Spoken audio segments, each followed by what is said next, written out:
Doctor কুদরতে খোদা নাম রাখছে কুদরতে খোদা, আসলে গজবে খোদা।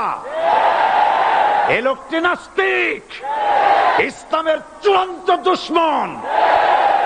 তার প্রণীত শিক্ষা ব্যবস্থার যখন সমালোচনা করছিলাম, ট্রেজারি বেঞ্চ থেকে আমাকে বলা হলো রাজাকার। আমি আমার সমস্ত শক্তি একত্রিত করে বলেছিলাম, শুধুমাত্র হিন্দুস্তানের রাজাকারেরাই আমাকে রাজাকার বলতে পারে। আমি বলেছিলাম 1973 সন পর্যন্ত আমি বাংলাদেশের কোন রাজনৈতিক দলের নেতা এবং কর্মী ছিলাম না। আমি রাজাকার নই। আমাকে রাজাকার বলে যদি তাকেও প্রমাণ করতে না পারে 10 কোটি টাকার মানহানি মামলা দায়ের করব। আমার এই বক্তব্য সারা দুনিয়া শুনেছে। পার্লামেন্টে আমার এই বক্তব্য রেকর্ড হয়ে আছে। সেদিন 3 শতাধিক পার্লামেন্ট মেম্বারের কেউ আমার চ্যালেঞ্জ গ্রহণ করেন নাই। যে কোনো ব্যক্তি পার্লামেন্টে গিয়ে আমার বক্তৃতা দেখে আসতে পারেন। এরপরে 1997 সনের 7ই অক্টোবর দৈনিক জনকণ্ঠ পত্রিকা যখন আমার বিরুদ্ধে লিখলো, সেই পত্রিকায় সাইদির ওপেন চ্যালেঞ্জ 8ম পাতা, 1997 7ই অক্টোবর, এত বড় 2 কলমে হেডিং। সেখানে আমি বলেছি, বাংলাদেশের সকল সাংবাদিক, গোয়েন্দা বিভাগ, বাংলাদেশের সকল বুদ্ধিজীবীকে আমি আমার পিরোজপুরে আমন্ত্রণ করছি। আমার উপস্থিতিতে যদি কেউ প্রমাণ করতে পারে বাংলাদেশের স্বাধীনতা যুদ্ধের বিরুদ্ধে আমার কোন ভূমিকা ছিল, সজ্ঞানে স্বেচ্ছায় জাতীয় সংসদের সদস্য পদ থেকে পদত্যাগ করব। 3 বছর পার হয়ে গেছে, আজ পর্যন্ত কেউ এই চ্যালেঞ্জের মোকাবেলা করে নাই। সুতরাং আমাকে যারা রাজাকার বলবে তারা পিতৃ পরিচয়হীন অবৈধ সন্তান। 1971 সনের, শোনো মুসলমানেরা, 1971 সনের কোন কাদা সাইদির গায়ে লাগে নাই। আমাকে রাজাকার বলে জনগণ থেকে বিচ্ছিন্ন করবা, জনগণ থেকে আমারে বিচ্ছিন্ন করা যাবে না। কারণ এই জনগণ আমার জন্য আসে না, এই জনগণ আসে আল্লাহর কোরআনের জন্য।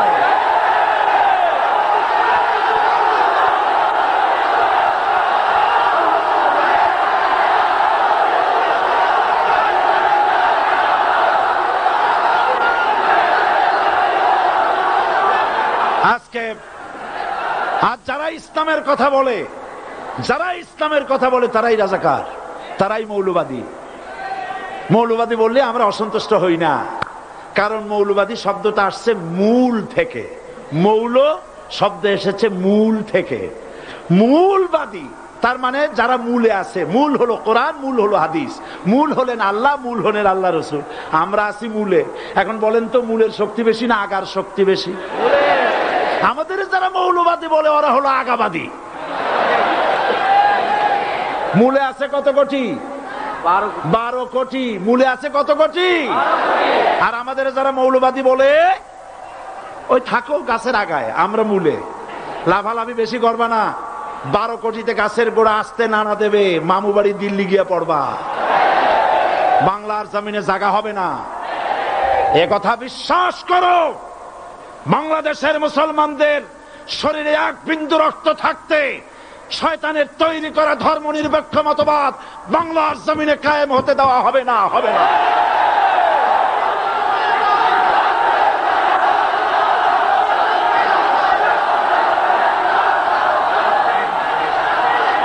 রাসূল করিম সাল্লাল্লাহু আলাইহি ওয়াসাল্লাম কোরআন প্রতিষ্ঠার জন্য আন্দোলন করেছিলেন। আয়াতুল কুরসি আমাদের সে কথাই শিখেছে। আল্লাহ রাব্বুল আলামিন বলেন, আল্লাহু লা ইলাহা ইল্লা হুয়াল হাইয়ুল কাইয়্যুম। প্রাণ খুলে পড়েন, আল্লাহু লা ইলাহা ইল্লা হুয়াল হাইয়ুল কাইয়্যুম। আল্লাহ হচ্ছেন তিনি যিনি ছাড়া কোনো ইলাহ নাই, আইনদাতা নাই, বিধানদাতা নাই।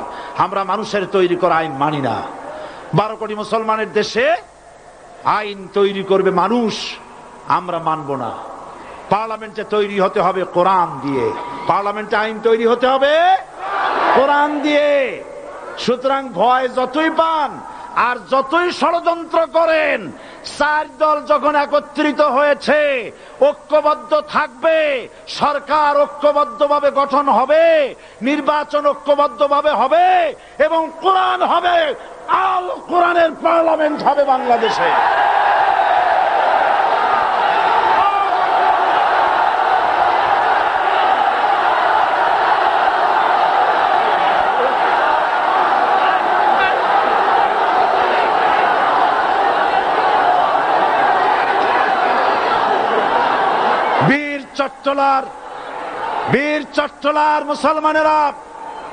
বীর চট্টলার মুসলমানেরা স্বাধীনতার ঘোষণা, এই চট্টগ্রাম থেকে স্বাধীনতার মহান ঘোষক প্রেসিডেন্ট জিয়াউর রহমান সাহেব দিয়েছিলেন।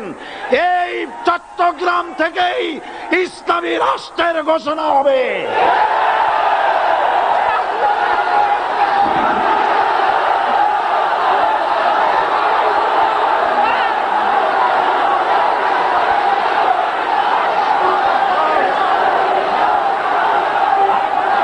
আশাবাদী আপনারা অবশ্যই তা পারবেন, আমি 100% বিশ্বাস করি ইনশাআল্লাহ। কারণ যে ষড়যন্ত্রের মোকাবেলা করে স্থানীয় রাজনৈতিক দলের নেতৃবৃন্দ কোরআনের মাহফিল সিনায় এনেছেন, আমি প্রথম দিনই বলেছি চট্টগ্রাম তাফসিরুল কোরআন মাহফিল কোন রাজনৈতিক দলের প্রতিনিধিত্ব করে না। এটা কোন জামাত শিবিরের একক সম্পদ নয়, এটা চট্টগ্রামের মুসলমানদের কলিজার টুকরা তাফসিরের মাহফিল। সুতরাং এই মাহফিল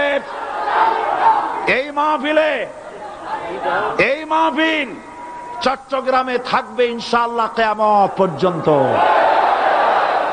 144 ধারা 288 হয়ে গেছে, ষড়যন্ত্র পায় পায় চলে গেছে।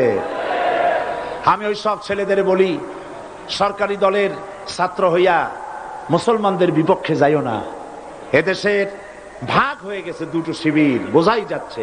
একদিকে ভারতের পা চাটা গোলাম নাস্তিক মোরতাদ শ্রেণীর বুদ্ধিজীবী এবং তাদের মদতপুষ্ট সরকার, আর একদিকে ইসলামী শক্তি, ইসলামী দল আর দেশ প্রেমিক জাতীয়তাবাদী শক্তি। একদিকে হিমালয় পাহাড় আর একদিকে সূচো ইঁদুর। আল্লাহ বিজয় দেবে মুসলমানদের। কাদের বিজয় হবে? বাংলাদেশে কোরআনের রাজ কায়েম হোক, তাকে আপনারা চান? কারা কারা চান দুহাত উঁচু করে দেখান। দাঁড়াবেন না, দাঁড়াবেন না।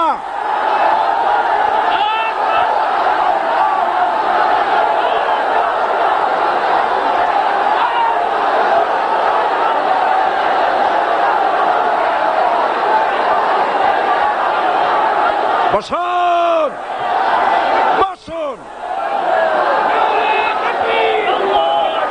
আবার বসেন, বসুন। জোরে সরে জিকির করেন লা ইলাহা ইল্লাল্লাহ, আরো জোরে লা ইলাহা ইল্লাল্লাহ, লা ইলাহা ইল্লাল্লাহ,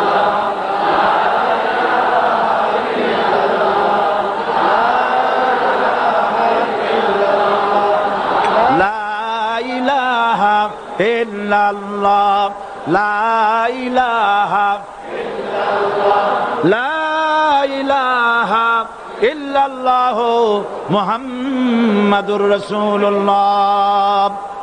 যারা যেখানে দাঁড়িয়েছেন বসুন।